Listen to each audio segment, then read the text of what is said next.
Hi Tiffany, how you doing? So I've got your sketches up here, and you know what? You've got one, two, three, four, five. You'd have six images there, roughly six here. Here, I mean, what would you have? Lemon, lime, kiwi.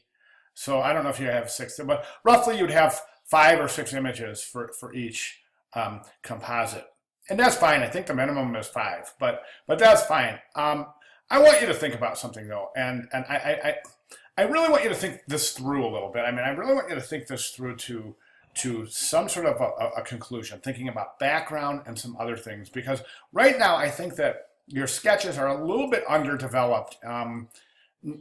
They'll work just fine. I'm just thinking they're a little underdeveloped in terms of really developing a strong visual interest, something that will engage your viewer.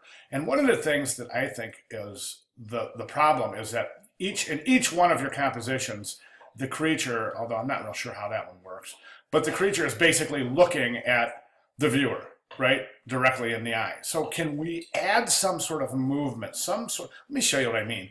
Take a look at, this is Alice's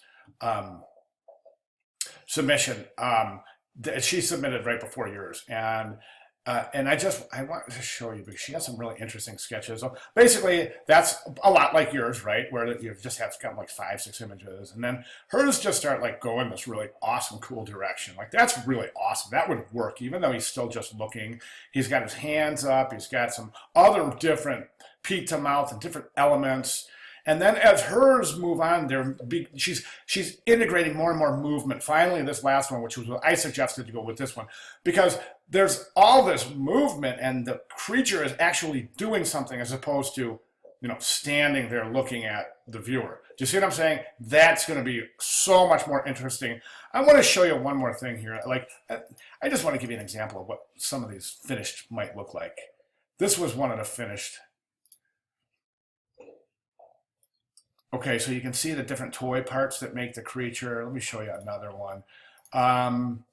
I thought this was a good one too, with the little creature. He's on the desk, see his little face and all the little computer parts that are used to make him up, and then put him in the background so everything's consistent. So, and I'll post these so you guys can see them. I'll post some examples, but think that to like that kind of end. And then think about your sketches and if you want to further develop them. But that's my suggestion. So if you have any questions or comments, just feel free to give me a holler, and then I'll see if I can help you out further. Okay, thanks very much.